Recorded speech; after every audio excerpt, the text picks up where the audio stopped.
കൂലിയിലെ Simon എന്ന കഥാപാത്രം ചെയ്ത നാഗാർജുനെ എല്ലാവർക്കും അറിയാം. എന്നാൽ നിങ്ങൾക്കൊന്നും അറിയാൻ പാടില്ലാത്ത ഒരു സൈമണെ ഞാൻ കണ്ടിട്ടുണ്ട്. തൃശ്ശൂരിന് പൂരം ഫേമസ്, കോഴിക്കോട് അലുവ, കൊച്ചിക്ക് കൊതുക്, ആറ്റുകാൽ പൊങ്കാല, അമ്പലപ്പുഴ പാൽപായസം, ആലപ്പുഴ വള്ളംകളി, ശാസ്താംകോട്ട കൊരങ്ങ്, അങ്ങനെ കണ്ണൂര് ബോംബ് ഫേമസ്. ആ സമയത്ത് ലാലേട്ടൻ്റെ ഒരു കൈവെപ്പുണ്ട് തോളില്, ഇങ്ങനെ ഒരു വിറയലുണ്ട്. അതിങ്ങനെ വെച്ചിട്ട് ഈ ഒരു വിറയലുണ്ട് ഇങ്ങനെ കൈക്ക്, എന്നിട്ടൊരു കരച്ചില്. ആ സമയത്ത് എല്ലാരും കരഞ്ഞു. പടത്തിന്റെ പേര് ഡോൺ നമ്പർ 1. ഇതാര് മാനത്തെ ചന്ദ്രികയല്ലേ? എന്താ മോളെ ബ്ലൗസ് ഒന്നും ഇടാതെ? Starring Nagu S, Kalippan Suri. എന്നെ കണ്ട് പേടിക്കരുതെന്ന്, ധൈര്യമായിട്ട് സംസാരിക്കണം. കണ്ണോട് കണ്ണ് നോക്കി വിരലിഞ്ഞൊടിച്ചതാ ഇങ്ങനെ സംസാരിക്കണം. അനുഷ്ക എസ്, കാന്താരി പ്രിയ. എന്നെ പേടിപ്പിക്കാണോ? പേടിയില്ലെങ്കിൽ സംസാരിക്കേ.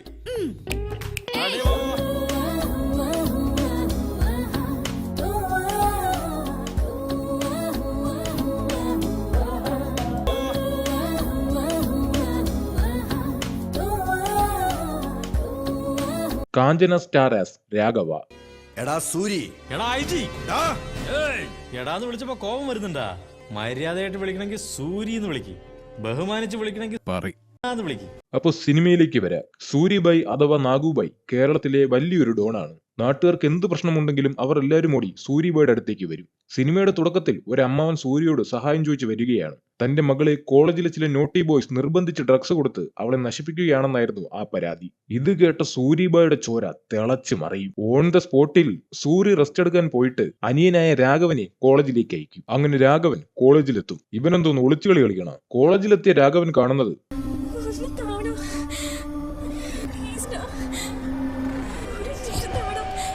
ഇതാണോ നിർബന്ധിച്ച് ഡ്രഗ്സ് കൊടുക്കുന്നത്? അങ്ങനെ രാഘവൻ ഒരു കമ്പി ഉപയോഗിച്ച് അവരെ എല്ലാരെയും അടിച്ചു വീഴ്ത്തും. ചെവിയും കണ്ടൂടാ, കണ്ണും കണ്ടൂടാ. ശിവനെ, ഇത് യാത് ജില്ല.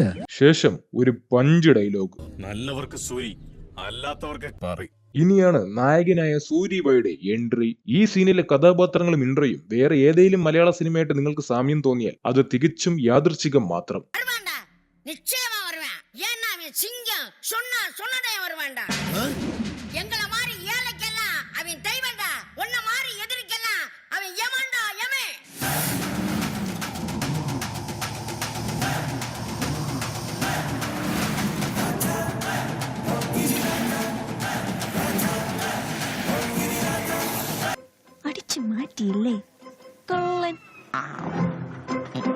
അണ്ണൻ അങ്ങനെ വില്ലനെ പണിയും.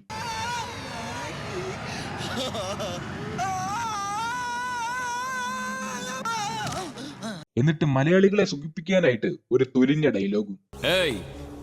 ഇതാടാ കേരളത്തിന്റെ പവർ. മലയാളിയുടെ ശരീരത്തിലോ കേരളത്തിന്റെ മണ്ണിലോ കൈവച്ച ഇതായിരിക്കും അനുഭവം. അതിന്റെ പിറ്റേ ദിവസം സൂര്യണ്ണന്റെ പിറന്നാളാണ്. അത് ആഘോഷിക്കാൻ വേണ്ടി സൂര്യണ്ണന്റെ അണ്ടറിൽ കഴിയുന്ന നാട്ടുകാർ എല്ലാരും വന്ന് അണ്ണനെ ക്ഷണിക്കും. നിങ്ങൾ ഞങ്ങളെ ഒരുപാട് സഹായിച്ചിട്ടുണ്ട്. വീട് കെട്ടിത്തന്നു, കുട്ടികൾക്ക് വേണ്ടി സ്കൂൾ ഉണ്ടാക്കി തന്നു, തൊഴിലില്ലാതിരുന്ന ഞങ്ങൾക്ക് തൊഴിലും തന്ന് സഹായിച്ചു. ഇത് സൂര്യണ്ണൻ താമസിക്കുന്ന വീട്. ഇത് സൂര്യണ്ണൻ വീട് കെട്ടിക്കൊടുത്ത് സഹായിച്ചവരുടെ വീട്. ഇത്രയും ബുദ്ധിമുട്ടി ഇവർക്ക് വീട് കെട്ടിക്കൊടുത്ത സൂര്യണ്ണന്റെ ഒരു മനസ്സേ. യവനെ സൂര്യ എന്നല്ല വിളിക്കാനുള്ളത്.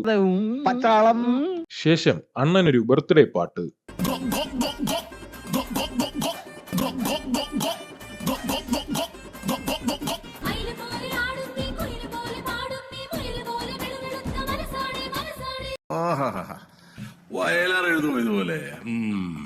രാഘവന്റെ പ്രധാന ലക്ഷ്യം സൂര്യണ്ണനെ കൊണ്ട് എങ്ങനെയും കല്യാണം കഴിപ്പിക്കണം. അണ്ണന്റെ അടുത്തുള്ള സ്നേഹം കൊണ്ടല്ല, അണ്ണൻ കെട്ടി പൂശി കഴിഞ്ഞാലേ അനിയനും കെട്ടി പൂശുള്ളൂ എന്ന് രാഘവൻ പണ്ടെങ്ങാണ്ടോ ശബ്ദം ചെയ്തു പോയി. ഒരു ബുദ്ധിമോശം തോന്നിയപ്പോ ചെയ്തതാ. ഇപ്പൊ അണ്ണൻ കെട്ടുന്നതുമില്ല, അനിയന്റെ പരിപാടിയും നടക്കുന്നില്ല. അവസാനം അണ്ണൻ കെട്ടാമെന്ന് സമ്മതിക്കുന്നു.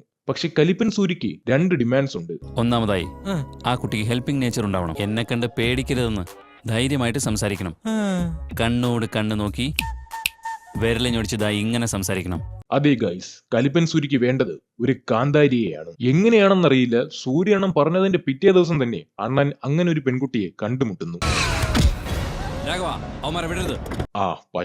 അവന്മാരെ വിടരുതെന്നും പറഞ്ഞിട്ട് കാറിലുള്ള എല്ലാ വധൂരുകളും കൂടി കാർ അവിടെ ഇട്ടിട്ട് റോഡിൽ കൂടെ ഓടെയാണ്. അങ്ങനെ നായിക വരുന്നു. Helping nature done. അതും ഡൺ. അങ്ങനെ സൂര്യണ്ണൻ തന്റെ 50-ാം വയസ്സിൽ 20 വയസ്സുകാരിയെ കാന്താരിയെ കണ്ടുമുട്ടിയിരിക്കുകയാണ് സുഹൃത്തുക്കളെ. അങ്ങനെ ഇരിക്കുമ്പോഴാണ് ഒരു ട്വിസ്റ്റ്. സൂര്യണ്ണന്റെ കൂടെ 30 വർഷമായിട്ട് കൂടെയുള്ള ഒരാളുടെ മോളാണ് നന്മമരം പ്രിയ. ഇന്ന് ഇവർ ഈ നിലയിൽ എത്തിയതിന്റെ കാരണം സൂര്യയാണ്. ഇന്ന് നമ്മൾ ഈ നിലയിലെത്തിയതിന് കാരണം അദ്ദേഹമാണ്. എന്നാൽ 30 വർഷത്തിൽ ഒരു പ്രാവശ്യം പോലും സൂര്യണ്ണൻ പ്രിയയെയും പ്രിയ സൂര്യണ്ണനെയും കണ്ടിട്ടില്ല. ഇനിയാണ് യഥാർത്ഥ വില്ലന്റെ വരവ്. Suri, nice name. നിന്നെ പറ്റി ഞാൻ ഒരുപാട് കേട്ടിട്ടുണ്ട്. നിന്നെ ഇതുവരെ എനിക്ക് കാണാൻ അവസരം കിട്ടിയില്ല. നിന്റെ സ്റ്റൈൽ എനിക്ക് ഇഷ്ടപ്പെട്ടു. വില്ലന്റെ പ്രധാന ഹോബി ഒരു സ്റ്റേറ്റിൽ ചെന്നിട്ട് അവിടുത്തെ ഡോണിനെ കൊന്നിട്ട് ആ സ്റ്റേറ്റിലെ ഡോൺ ആവും. അങ്ങനെ ഇന്ത്യയിലെ ഏറ്റവും വലിയ ഡോണാവൻ സ്റ്റീഫന് കേരള സ്റ്റേറ്റിന് കൂടി ഒഴിപ്പിച്ചാൽ മതിയായിരുന്നു. അങ്ങനെ കേരളത്തിലെത്തിയ സ്റ്റീഫനോട് സൂരി പറയും, തൃശ്ശൂരിന് പൂരം ഫേമസ്, കോഴിക്കോട് ആലുവ കൊച്ചിക്ക് കൊതുക് ആറ്റുകാൽ പൊങ്കാല അമ്പലപ്പുഴ പാൽപായസം ആലപ്പുഴ വള്ളംകളി ശാസ്താംകോട്ട കുരങ്ങ അങ്ങനെ കണ്ണൂര് ബോംബ് ഫേമസ്. ആ ഓമ്പി, കേരളവും വേണ്ട ഒരു അണ്ടിയും വേണ്ട, വണ്ടി ഇടറാ കുണ്ണേ.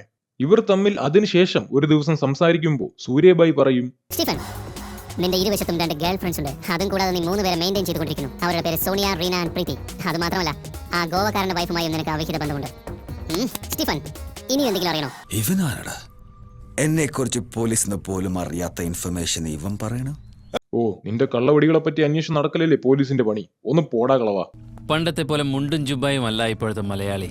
ട്രെൻഡ് ഇപ്പൊ മാറി. ഈ നായിന്റെ മോനെ ഇനി ഞാൻ കൊന്നുകളയും. നീ എന്ത് പറഞ്ഞാലും എന്തിനാണ് അമേരിക്ക പോകുന്നത്? അങ്ങനെ ഇരിക്കുമ്പോൾ പെട്ടെന്നൊരു സുപ്രഭാതത്തിൽ നായികയ്ക്ക് അണ്ണനോട് ഇഷ്ടം വരികയാണ്. എങ്ങനെയാണെന്നൊന്നും കാണിക്കുന്നില്ല, എന്നാൽ എങ്ങനെയോ ഇഷ്ടം വരുന്നു.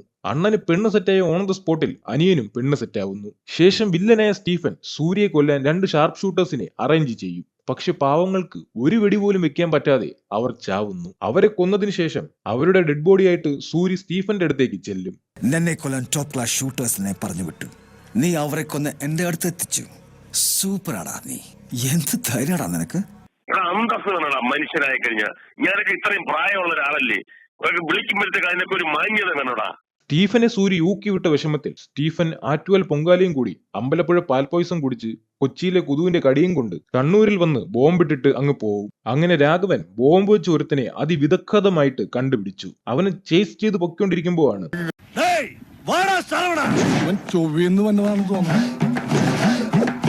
ആരെങ്കിലും വിളിച്ച തലകുത്തി അപ്പോൾ നമ്മൾ വിചാരിക്കും രാഘവൻ എല്ലാരെയും ഒറ്റക്കിടിച്ചിടുമെന്ന്. പക്ഷെ രാഘവൻ ക്ലീശയെ ബ്രേക്ക് ചെയ്യും.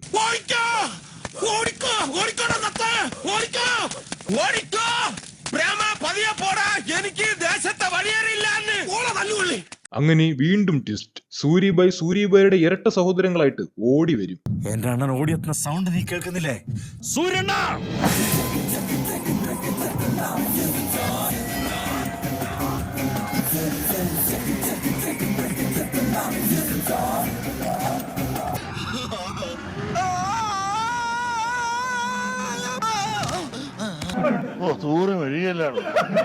ഇവനെ പിടിക്കുമ്പോഴാണ് അവൻ പറയുന്നത് അവർ ഒരു ബോംബും കൂടി ഒരു മോളിൽ വെച്ചിട്ടുണ്ടെന്ന്. ആ ബോംബ് വെച്ചവൻ ബോംബ് വെച്ച സന്തോഷത്തിൽ പബ്ബിൽ കയറി ഡാൻസ് കളിച്ചുകൊണ്ടിരിക്കുന്ന സമയത്ത് സൂര്യയും രാഘവനും അവിടെ എത്തും. ഈയിടെ നമ്മുടെ നഗരത്തിൽ ബോംബ് ബ്ലാസ്റ്റ് ഉണ്ടാക്കിയ സ്റ്റീഫൻ ഗ്രൂപ്പിന്റെ 2 ആളുകൾ ഈ കൂട്ടത്തിൽ. നിങ്ങൾ ആരും ഭയപ്പെടണ്ട. എന്തുകൊണ്ടെന്നാൽ നമ്മുടെ സൂര്യണ്ണൻ ഇവിടെ ഉണ്ട്. ബോംബ് പൊട്ടാൻ 1 മണിക്കൂർ ബാക്കിയുള്ള സമയത്ത് രാഘവൻ പറയും, നിങ്ങളെന്താ ഡള്ളായി പോയോ? പാർട്ട് ഓഫ് ചെയ്യണ്ട. മ്യൂസിക് അടിപൊളിയായിട്ടാണ് തുടങ്ങിയാലണ്ണ. എന്നിട്ട് രാഘവന്റെ വക ഒരു ഡാൻസ്.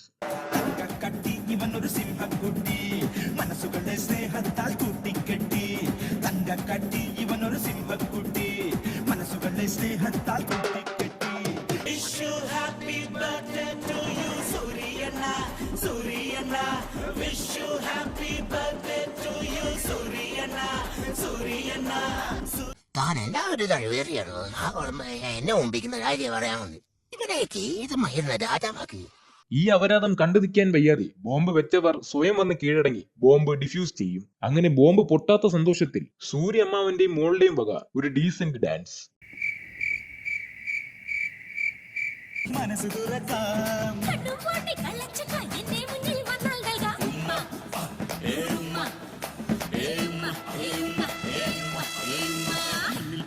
ഇത് കണ്ട രാഘവനും നേരെ ഗേൾഫ്രണ്ടിന്റെ അടുത്തേക്ക് പോകും. അവിടെ ചെല്ലുമ്പോഴാണ് വീണ്ടും ട്വിസ്റ്റ്. രാഘവന്റെ ഗേൾഫ്രണ്ട് ശരിക്കും സ്റ്റീഫന്റെ കുറ്റിയായിരുന്നു. പിന്നെ ഇത് നടാശ. നടിക്കാനും നടിപ്പിക്കാനും അറിയാവുന്ന ഈ ചരക്കിന്റെ പേര് പതിവ്രത റാവു എന്നായിരുന്നു. കിളിന്ത് മീശ. തുടുത്ത കവളുകൾ. രാഘവന് പൂശാൻ മുട്ടി അവസാനം മരണവാതിലിൽ തന്നെ ചെന്ന് മുട്ടി.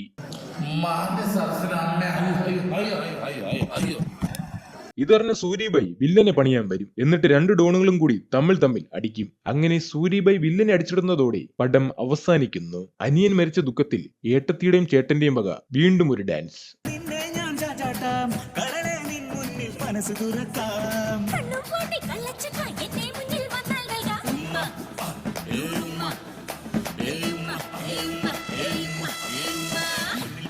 അങ്ങനെ ഈ പടം അവസാനിച്ചിരിക്കുകയാണ് സുഹൃത്തുക്കളെ. പിന്നെ ഈ വീഡിയോ നിങ്ങൾക്ക് ഇഷ്ടമായെങ്കിൽ ഒന്ന് സബ്സ്ക്രൈബ് ചെയ്തൊന്ന് സഹായിക്കുവായി. പിന്നെ നിങ്ങൾക്ക് കേൾക്കാൻ താല്പര്യമുള്ള സിനിമാ വാർത്തകളും വിശേഷങ്ങളും കമന്റിൽ അറിയിച്ചാൽ നമ്മൾ വരും ദിവസങ്ങളിൽ അത് വീഡിയോസ് ആക്കി അപ്ലോഡ് ചെയ്യുന്നതായിരിക്കും.